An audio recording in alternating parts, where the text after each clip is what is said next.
अपने से छोटे या जो हमारे आइडियल हैं, जो हमारे मॉडल हैं, जब हम उनको ऑब्जर्व करते हैं तो सीखते हैं। फॉर एग्जाम्पल, बड़ा एक बेहतरीन एग्जाम्पल इन्होंने लिया और एक बार डिफाइन किया कि हम लोग बचपन से लेकर के पीएचडी तक पढ़ रहे होते हैं, लेकिन फिर भी जब कोई पर्टिकुलर टॉपिक हमें पढ़ाना होता है या इंट्रोड्यूस करना होता है तो हम उस पर्टिकुलर टॉपिक को पढ़ते हैं। जैसा कि आपको दोपहर में इन्फॉर्म किया गया था, इसका मतलब है कि उस वक्त मैं पढ़ रहा था तो आपकी यादें आई तो मैंने आपको मैसेज करा। बहरहाल, तो उसके बावजूद कंफ्यूजन लगी रहती है। लेकिन आप देखिए कि घर में हमारा क्या रोल है, आपका क्या रोल है, लड़कियों का क्या रोल है, लड़कों का क्या रोल है, कभी किसी किताब ने बताने की कोशिश न करी और न कभी किसी ने फॉर्मली तौर पर बताने की कोशिश करी। लेकिन फिर भी हम जानते हैं कि हमारा रोल घर में क्या है, हमारे समाज में रोल क्या है। और मजे की बात यह है कि वो रोल हम भूलते नहीं है, बिना बताए हुए भी वो रोल हमें याद रहता है। Is it right? Is it right? So basically जो सोसाइटी है, जो सोशल है, बेसिकली वो एक टूल है जो इफेक्टिव है, बेसिकली हमारी बिहेवियर पे बहुत असरअंदाज करता है वो।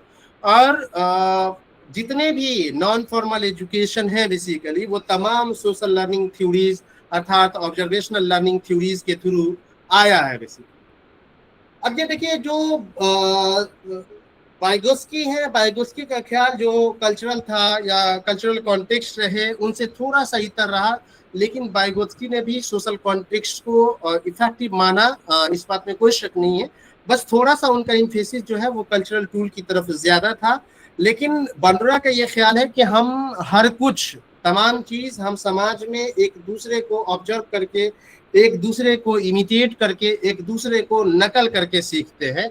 और हमारी जिंदगी में ये जो ऑब्जर्वेशनल लर्निंग है अर्थात जो सोशल लर्निंग है, इसका अमल दखल अच्छा होता है और हमारी जिंदगी में यही असर डालता है, असर अंगेज होता है। ये पूरी जिंदगी हमारे ऊपर हावी रहता है बेसिकली। इन्होंने अपनी इस बात को साबित करने के लिए, अपनी इस थ्योरी को साबित करने के लिए उन्होंने 2 एक्सपेरिमेंट किए, जिसको हम लोग कहते हैं एडोलेसेंस एग्रेशन इफेक्ट बेसिकली। जिसमें एडोलेसेंस एग्रेशन इफेक्ट में उन्होंने क्या किया, ये स्टडी का नाम है इनके। इस एक्सपेरिमेंट में उन्होंने क्या करी, बंडरा ने क्या किया इस एक्सपेरिमेंट में? कौन है जी? आवाज मिल रही है हमारी बराबर जी? आवाज मिल रही है जी सर? तो हाँ, सो बेसिकली बंडरा ने इसमें क्या किया कि सिनेमा चलाए, छोटे बच्चों के सामने में सिनेमा दिखाया। एक 2 ग्रुप में बच्चों को बांटे। एक ग्रुप में एक बच्चों को जो सिनेमा दिखाया गया वो ये दिखाया गया कि भाई एक हीरो है और वो हीरो जो है कि वो डॉल के साथ मारपीट करता है, उसको वर्बली अब्यूज करता है, उसके साथ नाजेबा कलेमात पढ़ते हैं और मारपीट करता है बेसिकली। ये दिखाया गया और वो जो हीरो है उसको दुनिया सलाम करती है, सलाम ठोकती है और बहुत इज्जत है उसकी समाज में एक्चुअली में। लिहाजा ये फिल्म बच्चों को दिखाई गई और एक कंट्रोल ग्रुप थे जिनको अच्छे वैल्यूज वाले जो हैं वो फिल्म दिखाई गई, जिसमें इस तरीके की कोई बात नहीं थी। इसको बोबोडॉल एक्सपेरिमेंट कहते हैं बेसिकली, जो गुड़िया के साथ हुआ बेसिकली, इसलिए इसको बोबोडॉल एक्सपेरिमेंट कहते हैं। अब उन बच्चों को क्या किया उन्होंने के क्लास से बाहर जो है उन बच्चों को जमा किया। हेलो हेलो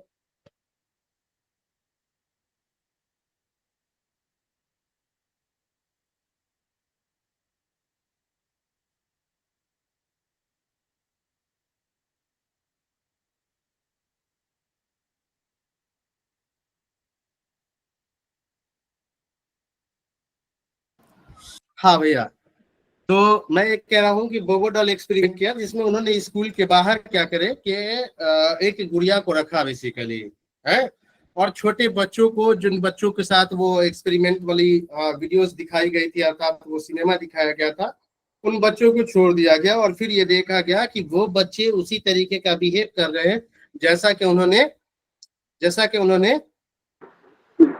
फिल्म में देखा, मूवी में दिखाया गया, सिनेमा में देखा है ना, फिल्म में देखा है कि लोग जो है, वो जो हीरो है वो क्लॉन फेस टॉयज के साथ जो है मारपीट करता है, और मारपीट करने के बाद दुनिया उसे सलाम ठोकती है और आई मीन के इज्जत करती है उसको। इसलिए बच्चे भी उसी तरीके से अब्यूसिव वर्ड उस टॉयज के साथ अर्थात उस डॉल के साथ इस्तेमाल करता है और उसको आग लगा देता है बेसिकली उसको। और एक फर्दर जो ग्रुप थे जिनको कंट्रोल ग्रुप कहा गया था, कंट्रोल ग्रुप को देखा गया तो कंट्रोल ग्रुप ने वैसे ही बिहेव करने की कोशिश करी जैसा कि उनको वीडियोस में या सिनेमा में दिखाया गया था बेसिकली। इन दोनों एक्सपेरिमेंट से ये इस नतीजे पे पहुंचे, इस कंक्लूजन पे पहुंचे कि किताबों में क्या पढ़ाया जा रहा है वो तो ठीक है, लेकिन बच्चे जो ऑब्जर्व करते हैं वो उसकी जिंदगी पर काफी असरअंदाज होता है बेसिकली, उसका काफी अमल दखल होता है एक्चुअली में। जैसा हम बच्चे देखते हैं समाज में, बच्चा वैसा ही बनने की कोशिश करता है एक्चुअली में। इसी वजह से मैं कहता हूं कि जब बच्चे की लैंग्वेज डेवलपमेंट का एज हो, लैंग्वेज डेवलपमेंट की उम्र हो बच्चे की, तो उस वक्त बच्चे के साथ बहुत सोच समझ के, बहुत बांध करके लैंग्वेज का इस्तेमाल करें, भाषा का इस्तेमाल करें। क्योंकि आपसे जैसा सीखेगा बच्चा वैसे ही बोलना शुरू करेगा एक्चुअली में। क्योंकि बच्चा जो है वो ये नहीं समझ रहा है कि आई मीन के वो ये नहीं समझ रहा है कि कौन सी चीज कही जानी चाहिए और कौन सी चीज नहीं कही जानी चाहिए, लेकिन हमें आपको ये समझ है कि कौन सी चीज कही जानी चाहिए और कौन सी चीज नहीं कही जानी चाहिए बेसिकली। इसीलिए हमें अपने समाज में, खास करके अपनी फैमिली में, ऐसे अल्फाज का बिल्कुल भी इस्तेमाल ना करें, खास करके बच्चों के सामने में, क्योंकि वो ऑटोमेटिकली जो प्राइमरी सोर्सेस ऑफ नॉलेज है, उनके प्राइमरी सोर्सेस ऑफ एक्सपीरियंस है बेसिकली, वो उनके माता पिता हैं, उनके भाई बहन हैं, जिनसे वो प्राइमरी तौर पे सीखता है बेसिकली। अभी रिसेंटली मैं जहाँ रहता हूँ वहाँ मैं डिपार्टमेंट से जब शाम को लौटा तो वहां पे किसी ने बताया कि सामने वाले बच्चे को जो है कि उसके फादर ने बड़ी मार मारा। मैंने पूछा क्या बातें थी, तो बच्चा पढ़ने के लिए नहीं बैठ रहा था, तो पापा उसके मारे इसलिए कि तुम साला बैठता नहीं है पढ़ने के लिए। तो बच्चे ने जवाब में दिया कि साला तुम भी तो नहीं बैठता है पढ़ने के लिए। अब उस पे जो है उसके पिता ने और भी उसकी पिटाई करी है, उसके पिता ने उसको और भी पिटाई करी। अब ये सोच के देखिए कि नॉनसेंस पिता कि नॉनसेंस बच्चा। जाहिर है कि बच्चा है, उसको ये बात समझ में नहीं आ रही है कि क्या बोलना है क्या नहीं बोलना है। जाहिर है कि आप सेंस वाले हैं, आपको ये समझ होनी चाहिए कि कौन सी चीज बोलनी चाहिए और कौन सी चीज नहीं बोलनी चाहिए। तो जब आप न बोले जाने वाली चीजों को आप बोल सकते हैं, तो फिर बच्चा क्यों नहीं बोल सकता है। And that's why I am concluding the experiment कि आपको हमेशा ये याद रखना पड़ेगा कि हम बच्चों को के सामने जिस तरीके का बिहेव पेश करेंगे, बच्चा उसी तरीके का बिहेव पेश करेगा और वही चीज सीखेगा। तो जाहिर है कि जो आज हमें मिल रहा है, जाहिर है कि कल हम अपने माता पिता को वो वापस लौटाएंगे, और आज जिन माता पिता को मिल रहा है, जाहिर है कि उनका बच्चा उन्हीं का दिया हुआ गिफ्ट उन्हें वापस लौटा रहा है। सो आपको बहुत केयरफुल होने की जरूरत है बेसिकली। ये बोबोडॉल एक्सपेरिमेंट था, जिसको एडोलसेंस एग्रेशन भी, स्टडी ऑफ एडोलसेंस एग्रेशन कहते हैं। उस स्टडी ऑफ एडोलसेंस एग्रेशन के अंदर बोबोडॉल एक्सपेरिमेंट हुआ, जिसमें गुस्से का और नाजेबा कलेमात का, अब्यूसिव वर्ड का एक्सपेरिमेंट किया गया, और वो देखा गया कि बच्चों की जिंदगी पर किस कदर उसका असर पड़ता है। अब जो इस बार दिसंबर 2024 में जो क्वेश्चन आपको मिला, मैं जो सेट देख रहा था, मैं जो रिस्पॉन्स शीट देख रहा था, उसमें 50 नंबर क्वेश्चन थे बेसिकली। जो है basically triadic reciprocal causation, triadic reciprocal causation, जो कि इससे पहले मैं डिस्कस नहीं करता था बेसिकली। लेकिन इस बार जब क्वेश्चन में देखा हूं तो मुझे लगा कि शायद अब पढ़ाना जरूरी हो गया है, तो फिर वो पॉइंट्स मैं आपके साथ डिस्कस करता हूं। देखिए, जो अवधारणा है, जो कॉन्सेप्ट है, उससे पहले आपको इस फिगर पे गौर करनी चाहिए कि ये फिगर क्या कुछ बताने की कोशिश करता है। इस फिगर को आप गौर करिए और ये पता लगाइए कि ये फिगर क्या कहना चाह रहा है एक्चुअली।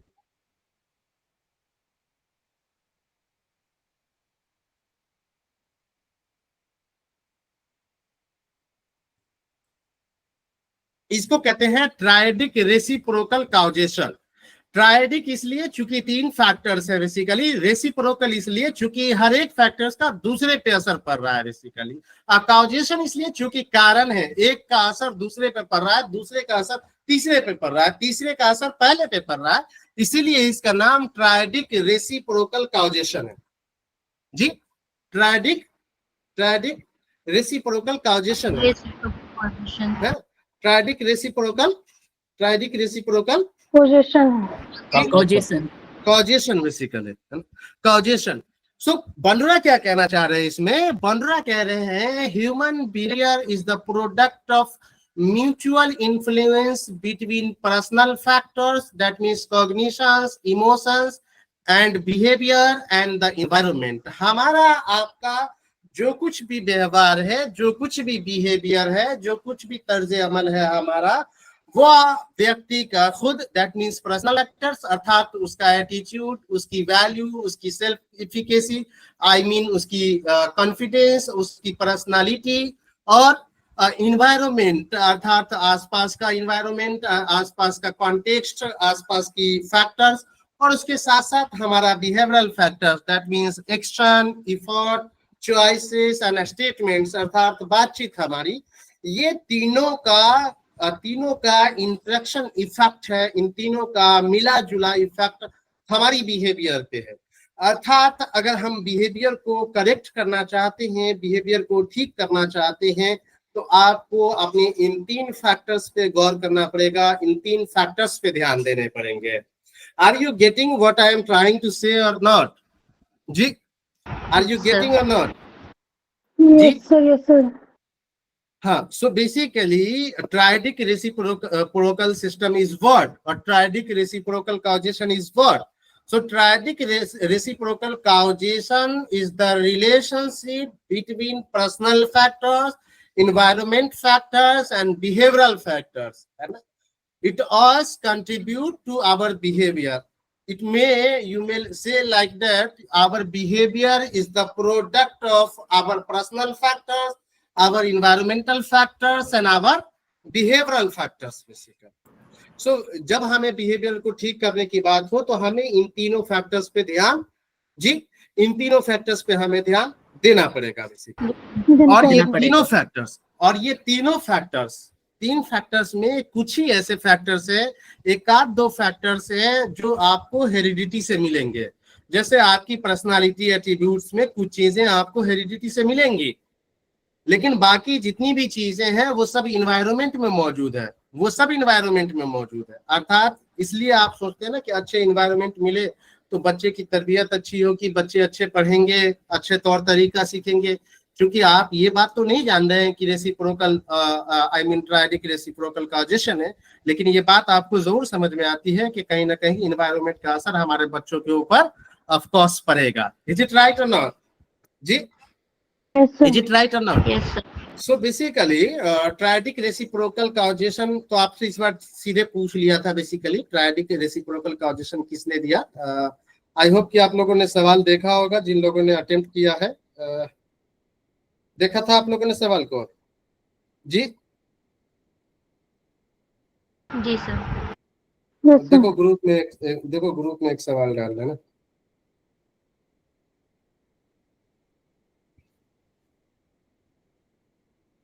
कौन सा इस ग्रुप का क्या नाम है? संकल्प। ठीक। देखिए, हाँ, ये देखिए क्वेश्चन।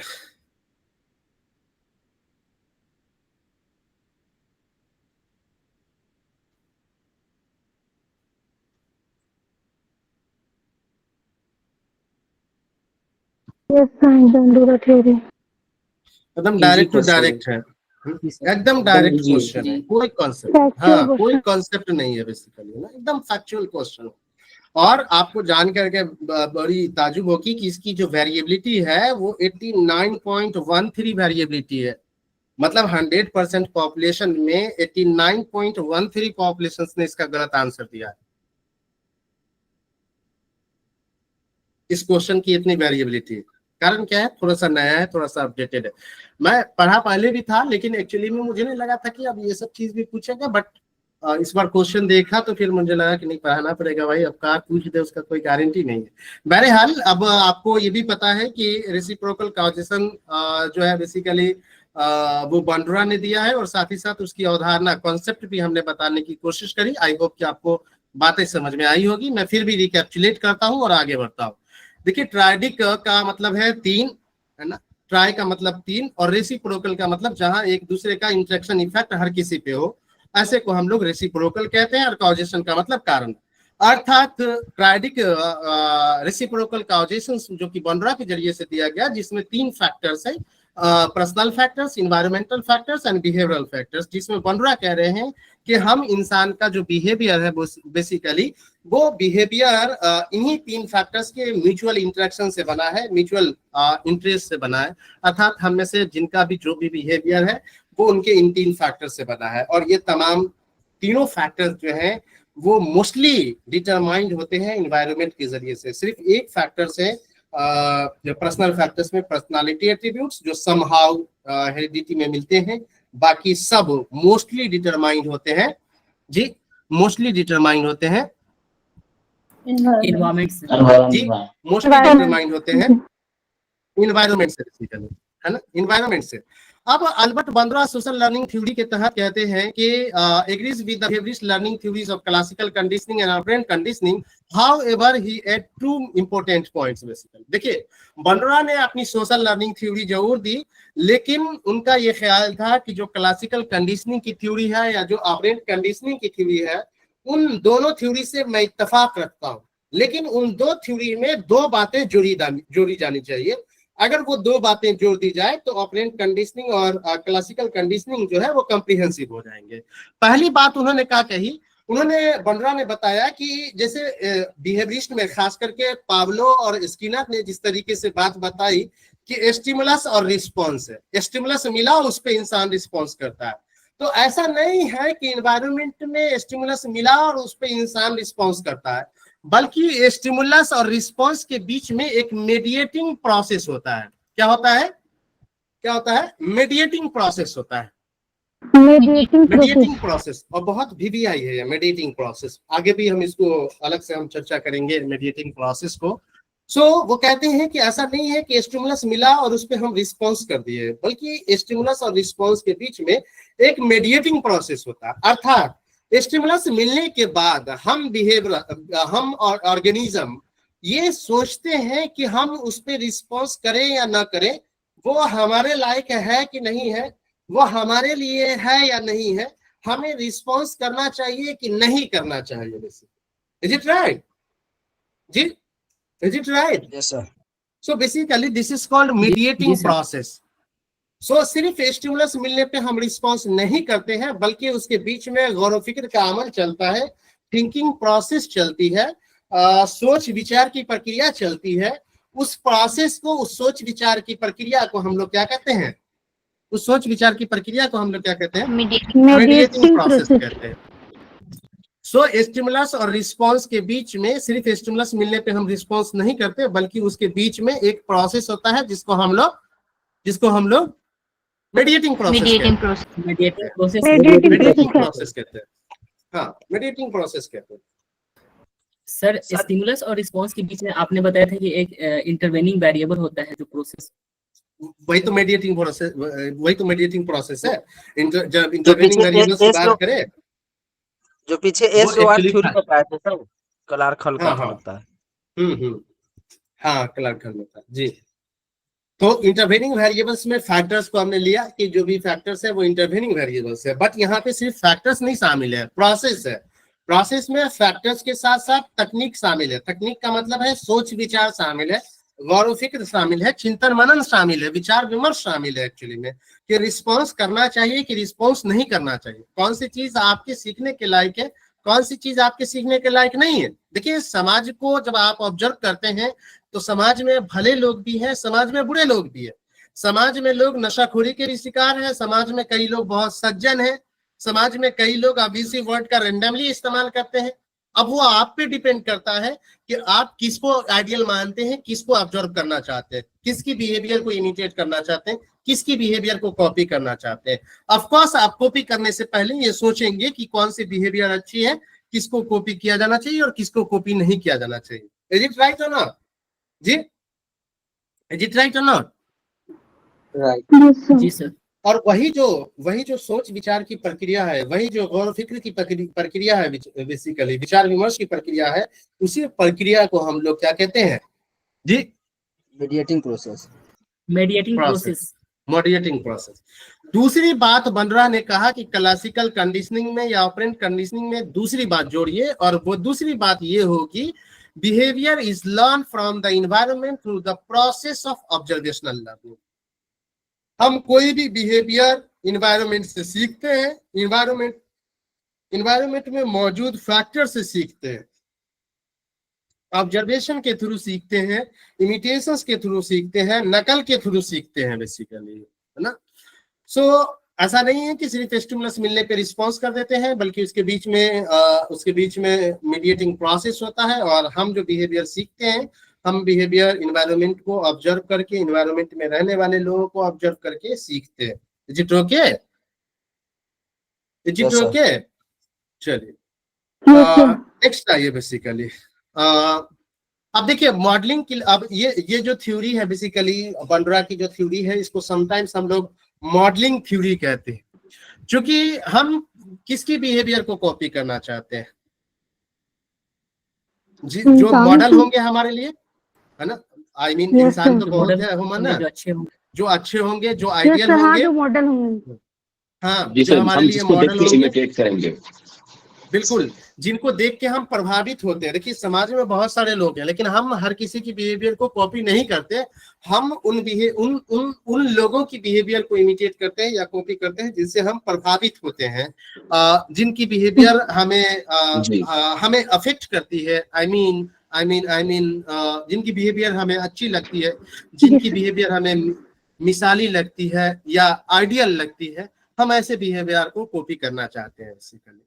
तो ऑब्जर्वेशनल लर्निंग में दो पर्सन होते हैं। फर्स्ट पर्सन जो होता है बेसिकली वो मॉडलिंग कहलाता है, और सेकंड पर्सन जो होता है वो मॉडल कहलाता है बेसिकली। तो जो मॉडलिंग होता है वो मॉडल्स को एक्चुअली में इमिटेट करता है, मॉडल की बिहेवियर को इमिटेट करता है एक्चुअली में, नहीं, मॉडल्स की बिहेवियर को कॉपी करता है एक्चुअली में। इज इट राइट और नॉट जी?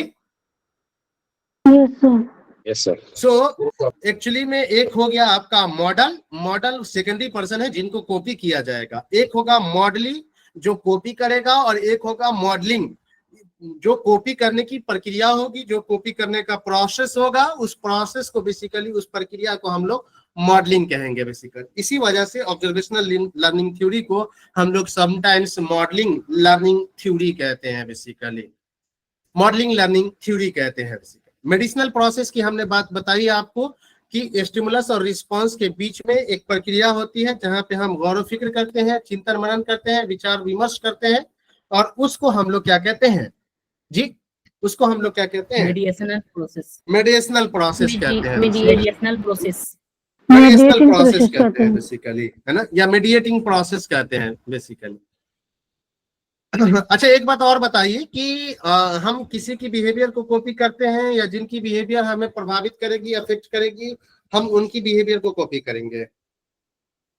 जिनका बिहेवियर हमें प्रभावित करेगा उनका करेंगे, जो हमें अफेक्ट करेगा उसी को हम फॉलो करेंगे, जिसकी बिहेवियर से इन्फ्लुएंस होंगे। हाँ ऑफ कोर्स तो हम इसी बिहेवियर को मॉडलिंग कहते हैं ना सर। बिल्कुल।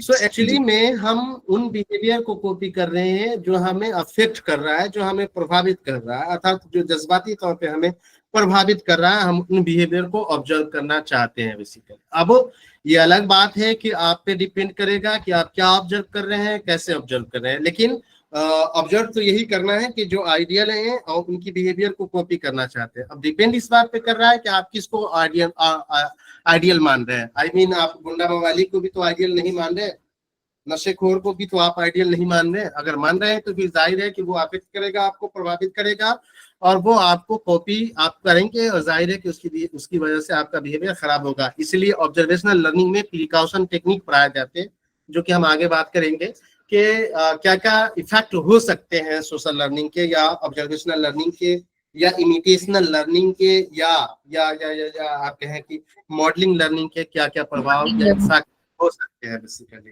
है ना। बहरहाल ऑब्जर्वेशन लर्निंग को ही मॉडलिंग कहते हैं ना। हाँ बिल्कुल, ऑफ कोर्स। ऑब्जर्वेशनल लर्निंग को आप सोशल लर्निंग थ्योरी कहें, आई मीन इमिटेटिंग लर्निंग कहें आप, या फिर मॉडलिंग लर्निंग कहें, बेसिकली ऑब्जर्वेशनल लर्निंग कहें, जो कहना है कहें। अब देखिए, जो बात हमने करी कि मेडिसिनल प्रोसेस होता है जिसमें सोच विचार गौर फिक्र की प्रक्रिया होती है, जो कि प्रीवियस ईयर में काफी भी आई रहा बेसिकली।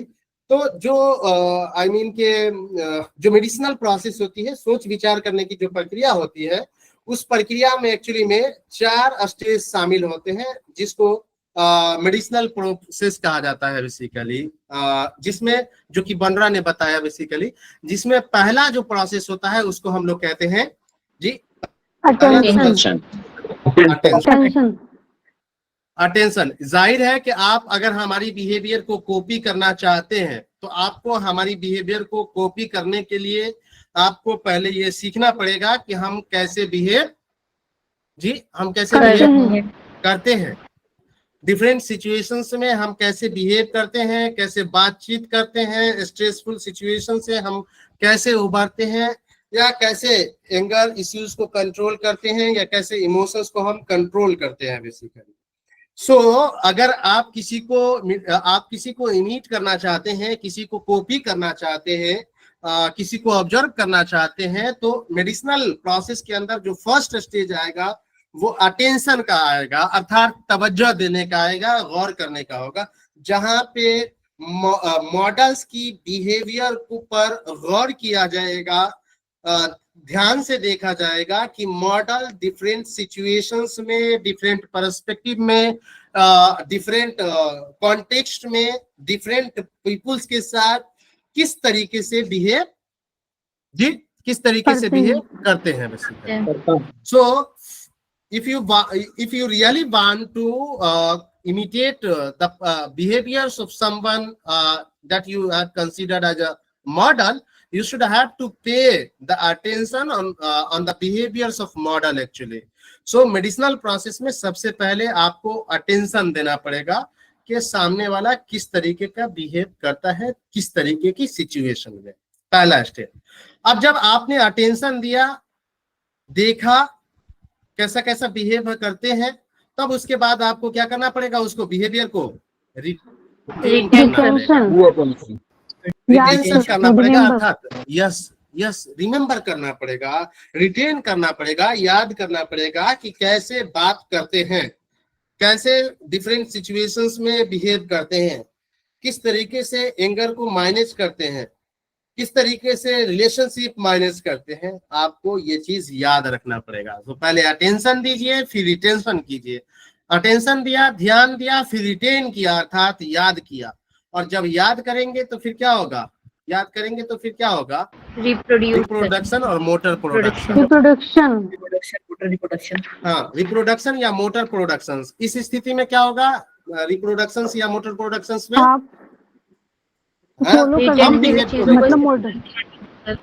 है ना। अब जो अब हम उन चीजों को लागू करेंगे, है ना। अब हम उन चीजों को लागू करेंगे, अर्थात इम्प्लीमेंट करेंगे। हमने जो सीखा, आपकी बिहेवियर को अटेंशन किया, फिर हमने रिटेन किया, और रिटेन करने के बाद जो कुछ भी हमने सीखा, अब हम उस बिहेवियर को लागू कर रहे हैं, अर्थात उस बिहेवियर को प्रोड्यूस कर रहे हैं, उस बिहेवियर को डिफरेंट सिचुएशंस में लागू कर रहे हैं, इम्प्लीमेंट कर रहे हैं बेसिकली। तो इसको कहते हैं रिप्रोडक्शन और मोटर प्रोडक्शंस बेसिकली। ओके, जहां पे सीखी गई व्यवहार को, याद की गई व्यवहार को लागू किया जाता है, क्रियान्वित किया जाता है, एग्जीक्यूट किया जाता है, या अमल में लाया जाता है।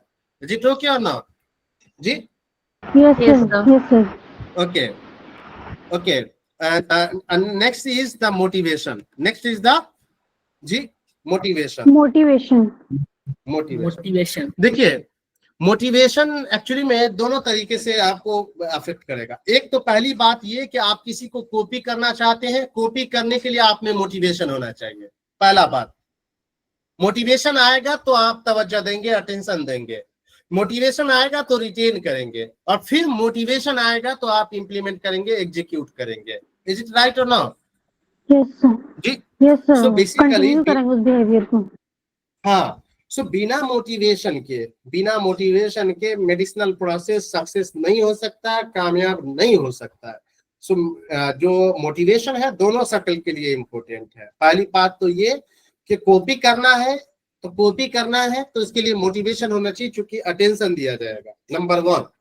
और जब फिर अटेंशन दिया गया है तो रिटेन करने के लिए, याद करने के लिए मोटिवेशन होना चाहिए, और जब याद कर लिया गया है तो फिर उसको इम्प्लीमेंट और एग्जीक्यूट करने के लिए भी मोटिवेशन होना चाहिए। मोटिवेशन होना चाहिए बस। सो मेडिसिनल प्रोसेस में कितने स्टेज है? मेडिसिनल प्रोसेस में 4 स्टेज। सर 4 स्टेज है सर। 4 स्टेज है। पहला क्या है? Attention, retention, reproduction, motivation. Production and last motor production और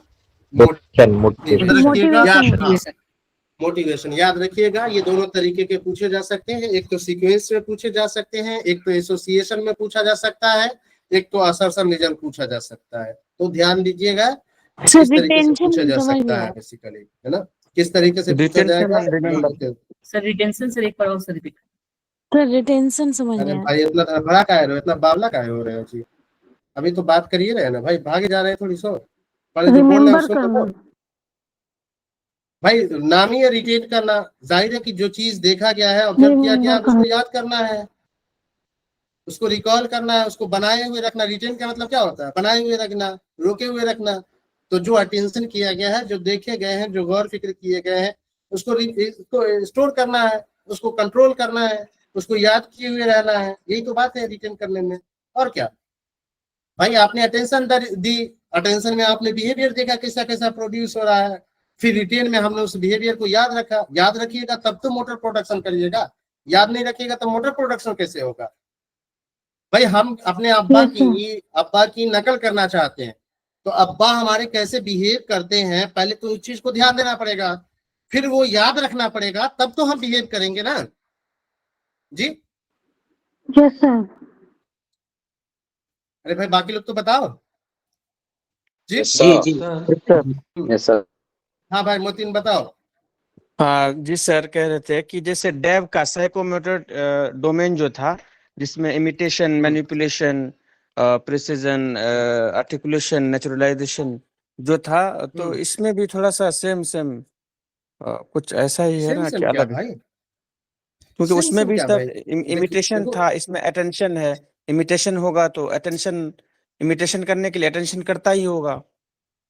आप सिर्फ डेप की बात क्यों कर रहे हैं? पूरा ब्लूम्स टैक्सोनॉमी है भाई, सिर्फ डेप की बात क्यों कर रहे हैं? ओके सर, पूरा ब्लूम्स टैक्सोनॉमी है। आप कॉग्निटिव डोमेन को कहाँ रखेंगे? आप नॉलेज नहीं लेंगे, अंडरस्टैंड नहीं करेंगे, रिटेन नहीं करेंगे, अप्लाई नहीं करेंगे, तो कैसे होगा? इवेल्युएट भी तो करना पड़ेगा कि बिहेवियर हमारी अच्छी है कि बुरी, तब तो आप लागू करेंगे। तो पूरा ब्लूम्स टैक्सोनॉमी है ना। अब देखिए, ये जो आपने प्रिसीजन, आर्टिकुलेशन और नेचुरलाइजेशन की बात की, ये तीनों बहुत डिफरेंस है। प्रिसीजन का मतलब है बहुत सटीकता, शुद्धता आना, बिहेवियर में शुद्धता आना ना आना, ये अलग बात है, एक अलग इश्यूज है।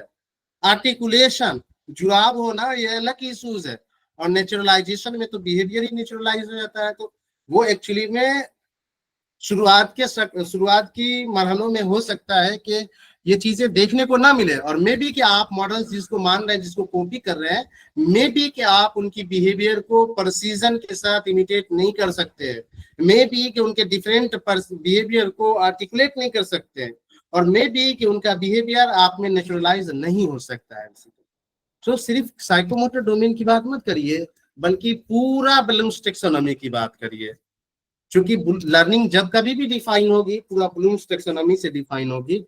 और ब्लूम्स टैक्सोनॉमी का जो आपने अभी अटेंशन की बात करी, वो कहाँ आएगा? कॉग्निटिव डोमेन में आएगी। रिटेंशन की बात करी, वो कहाँ आएगा? कॉग्निटिव डोमेन में आएगा, है ना।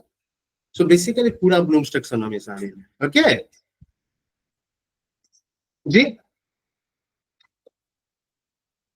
यस सर अरे बताओ भाई Yes, जल्दी। sir. हाँ हाँ चलिए, तो ये था आई मीन के मैं डिस्कस कर रहा था four stages of medicinal process basically, medicinal process, medicinal process, जिसमें पहला स्टेज था अटेंशन, टेंशन, Attention, दूसरा retention, production, motivation, retention, reproduction and motor motivation, motivation. motivation. अब आइए इफेक्ट क्या हो सकते हैं मॉडलिंग के ऊपर। देखिए, मॉडलिंग टीचर्स न्यू बिहेवियर। जाहिर है कि हम किसी को मॉडल मान रहे हैं और उसकी बिहेवियर को मॉडलिंग की जा रही है, अर्थात कॉपी की जा रही है, तो नए बिहेवियर सीखेंगे। हमने ये बात नहीं कही कि पॉजिटिव या निगेटिव सीखेंगे, हमने जस्ट कहा कि बिहेवियर हम सीखेंगे, नए बिहेवियर सीखेंगे बेसिकली, है ना। Modelling influences the frequency of previously learned behaviour. जाहिर है कि मॉडलिंग को जब हम करते हैं, जब कॉपी करते हैं, तो पहले से सीखी गई व्यवहार को दोहराया जा सकता है या उसमें दोहरापन आ सकता है, फ्रीक्वेंटली वो बिहेवियर दोहराए जा सकते हैं जब हम कॉपी करते हैं तो बेसिकली। तीसरी बात यह है कि मॉडलिंग वैसी चीज भी सिखा सकता है जिन चीजों से पहले आपको मना किया जा चुका है, या जिस बिहेवियर को समाज अच्छा नहीं मानता, जिस बिहेवियर को समाज तकबीयत नहीं देता, अर्थात पुनर्बलित नहीं करता समाज। हम मॉडलिंग के थ्रू ऐसे बिहेवियर भी सीख सकते हैं बेसिकली। इसलिए मैंने कहा कि मॉडलिंग आप पे डिपेंड करेगा कि आप किसको मॉडलिंग करना चाहते हैं, किसको मॉडलिंग नहीं करना चाहते हैं, वो आपकी कॉन्शियसनेस पे डिपेंड करेगा। मॉडलिंग हमेशा अच्छा नहीं होगा, मॉडलिंग में भी नेगेटिव हो सकता है, मॉडलिंग में भी समटाइम्स बिहेवियर को अफेक्ट करेगा, और मे भी क्या डेफिनेटली अफेक्ट करेगा। सो मे बी कि हम समटाइम्स फॉरबिडन बिहेवियर, अर्थात मना किए गए व्यवहार भी सीख सकते हैं, गलत व्यवहार भी सीख सकते हैं। इज इट ओके जी? Is it okay or not? इसके अलावा हमने बात करी basically modelling increase the frequency of similar behaviour. Modelling basically क्या करता है?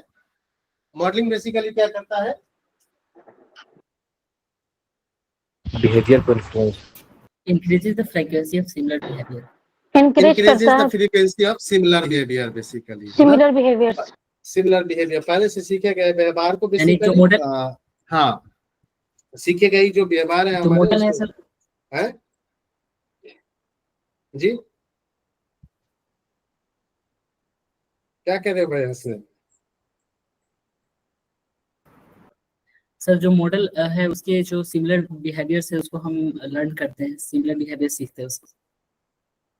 जाहिर है, और पहले से भी उसमें ऊपर वाले में हमने कहा कि पहले से भी जो सीखी गई व्यवहार है उसकी फ्रीक्वेंसी हो सकती है, वो बढ़ सकता है, बार बार दोहराया जा सकता है, बार बार आ सकता है वो चीजें दोहरा करके। इज इट राइट और नॉट जी? यस सर, सबसे बड़ी जी, बात, सर। सबसे ज्यादा कंसिडरेबल बात ये कि जिसको आप आइडियल मान रहे हैं, मे भी वो आपकी बिहेवियर को बहुत ज्यादा प्रभावित करे और नेगेटिवली भी प्रभावित करे, इसलिए आपको इस बिहेवियर को याद रखना पड़ेगा, ध्यान देना पड़ेगा। इज इट ओके जी? Yes sir. चलिए, तो फिर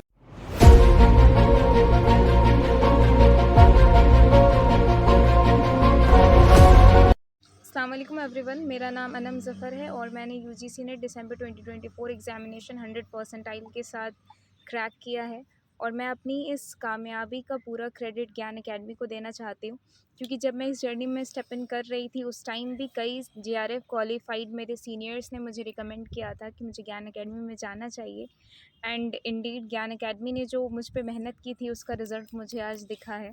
तो I am very thankful to Tauheed sir and Ashiq sir, and believe me it's not a sponsored video या ऐसा कुछ नहीं है, ये बस मेरा ग्रैटिट्यूड है ज्ञान एकेडमी के लिए जो इस 1 साल में मैंने सीखा है। एंड ये एक ऐसा प्लेटफॉर्म है जहाँ हम सिर्फ यूजीसी नेट के लिए नहीं प्रिपेयर होते हैं, यहाँ बहुत सारे मोरल वैल्यूज़ ये सब चीज़ें भी सीखते हैं जो हमें आगे की रिसर्च जर्नी में भी बहुत काम आएगी। So to all the aspirant who are preparing for UGC NET, मेरा सबसे पहला रिकमेंडेशन होगा कि वो ज्ञान एकेडमी को फॉलो करें। And I swear to Allah it's not a sponsored video. Thank you so much.